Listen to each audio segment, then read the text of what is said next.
Sacred Mass, Chapter 62, The Melancholy of the Arch Magus.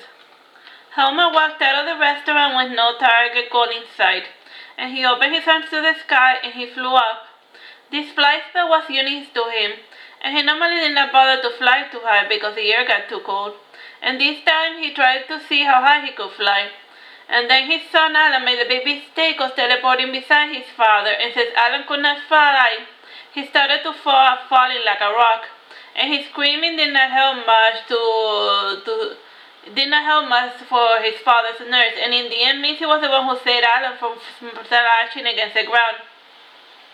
Helmer returned to ground level to stand next to his son, who was still a little shaken. Allan, I feel like I always ruin everything, don't I? Said Helmer apologetically. Look, Dad, in your own weird, twisted, demented way, you have always tried to do right by others. You're a good person, Dad, said Allan. You don't really mean that, but that's sweet of you to say, son, said Helmer, hugging his big son. And I just want to disappear, fade away. And I wish I could go back and erase every mistake I ever made. Even if you try that, Helmer, ships Mincy, you will still make other mistakes you could not account for. Helmer made an effort to feel Mincy some of his manner, but she refused. And Allan sighed and said, Father, I need you to cheer up, seeing not even Mincy sparked down, and whoever heard of an elemental that refused to eat manna? Allan and Helmer returned home together with a very tired Mincy, and during the time they spent away, Marina was quite thoughtful, and when she saw Allan and her father, she said, I have made my decision. About what? asked Allan, amused. I'm going on a journey to understand the difference between good and evil, said Marina suddenly. You don't need to go on a journey, said Helmer. Go to prison, learn their stories, and understand the chain of events that led to their mistakes. And then and only then will you understand the difference between good and evil. I don't see what I had to learn from evildoers, protested Marina. Before coming to Allan, Sochan and I would tend to seek prisoners, and we were the only doctors who bothered to do that. And some prisoners were true monsters, while others were victims of circumstances. And these victims, they had a sad inheritance of violence, explained Helmer. And what is the point of so much church if you lack compassion, Marina? And if I find you a boyfriend that won't hurt you, will you let Liam go? Said Marina, trying to change the subject. How very amusing, said Helmer. You have 1 week, my little saint. And why only 1 week? Asked Marina. On the start of the week, I go with Sunshine to tend to the prisoners, explained Helmer. And if I have not finished your task by then, you have no other choice but to come with me. And thus Marina, who had never dated anyone, went out on a mini-quest to look for a date for her father. Allan gave her his contact list of non-bachelor hangouts, and Marina also tried the temple, the guild, the restaurant, and the restaurant she worked at. And all she spoke to were shunned by her, but they were immediately turned off by the prospect of dating her father, the Arch Magus Helmer. And one fellow that had gone along with Marina's plan had only done so to try to get to know her a little better. And when she brought him home, the young man politely asked Helmer and Allan for Marina's hand in matrimony. And at the end of their failed quest, Marina said, All right, I get it. It is hard to find a mate when you're related by blood to Wilderness, and you have my permission to see Liam again. I don't want Liam and he doesn't want me. And you still have to go to prison with me, insisted Helmer. You can be my little helper, and I will heal their bodies, and you can pray for their evil souls. But I'm a woman, protested Marina. There are plenty of women who are in prison this day, Marina, explained Helmer. The thing is that when you make a mistake, the world will never let you forget. A single mistake becomes a stain that will never be washed clean.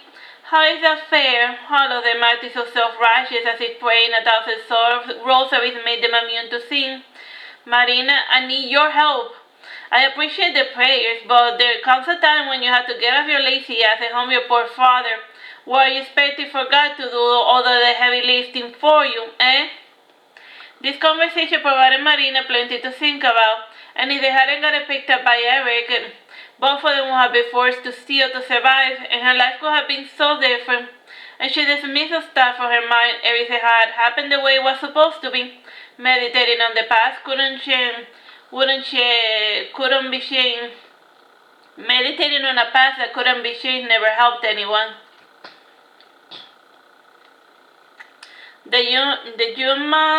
June came and Allan became a hub of activity, and the civil war in Otan had officially been over for a month, and Dragon King Julian had taken measures to secure the merchant roads. And merchants from Otan were flooding Wallen in an attempt to recuperate their losses, and everything was peaceful on the surface. And on a particular rainy day, Gregory was returning home with Julian and Hope. And little Leda was also along for the ride, as she had mastered boxing. She had suddenly gotten the wind to outdo Hope in the ballet. And normally Leda leaned towards boyish activity, but she had developed a bit of a rivalry with Hope, and whatever he tried to do, she had to one-up him. She was physically stronger than him and smarter, and she was also cuter with her current curly black hair and expressive black eyes. And the two aspects she could not defeat him were dancing and singing. Hope moved with the gracefulness of a swan, while Leda seemed to have been born with 2 left feet. And when Leda tried to sing, she sounded like a peacock. That's how the peacocks sound in South Florida. And so she was finally taking an interest in feminine hobbies. Her mother naturally poured a lot of funds into supporting her daughter. And one day Leda and Hope were in their lovely dancing uniform, and they could have gotten changed to walk home, but they were competing to see who got the most cute glances. And in the middle of them was Julian, looking through all of the trade schools, and he had finally settled in jewelry making. And his current assignment was to design a pair of earrings. And he was searching about the scenery looking for inspiration. And everything was peaceful until Gregory opened the front door to Allan's house. And Marina was running about the house with a sandal, and she had a mad look in her eyes, and she snapped, "Take the children somewhere safe." "No, you take the children somewhere safe," insisted Gregory. "This is a private affair, Gregory, so back off," barked Marina. Father, you deal with it. We're gonna go to my mother's house," said Julian, closing the door, and Inannes left with Julian as an escort. With the tourist season, it was safe for the kids to roam without adult supervision. "And what are you trying to kill? Did you not know the roach get inside the house?" asked Gregory, coming over closer cautiously. The Arch Magus Helmer manifested behind Gregory, and had been hiding from Marina while he waited for someone to return home or for the girl to come down. And Marina saw her father, and she ran towards him with a sandal, and Gregory restrained Marina, but she kept making the effort to get a good whack at her old man. "He is evil. He corrupts everything he touches. He must be made to understand the sinfulness of his way," snapped Marina. "Oh, come now, Marina. Don't be silly," said Gregory, laughing. "Tell me what happened. What did your father do to make you so angry?" repeated Marina, and she was so furious she couldn't string 2 words together. "Allan," pronounced Gregory to summon his friend, and Marina did not settle down till Allan showed up. "Gregory, tell my father why I have a serious talk with my little sister," ordered Allan. Gregory meekly did as he was told, and he found it amusing how Allan would infantilize his father. And Marina opened her mind to Allan, and she wanted him to see and understand why she was angry. And she had found out that her father was seeing Ambrose behind everyone's back, and it was wanting for her father to court the priest.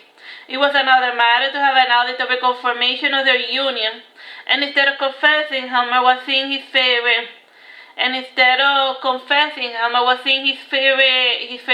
ginger hair priest again. And she was certain that her father had hexed Ambrose after he had rejected him. Though he didn't often cast the spell, Helmer was capable of using the mind control spell, just like his uncle Wardenas. The theory had an argument about Helmer's soul and whether he had truly used the mind control spell on Ginger or not. And in the end, since they couldn't come to an agreement, Marina ended up temporarily moving to Joshua's house. And as soon as she cooled off, she was consumed with great shame at her behavior.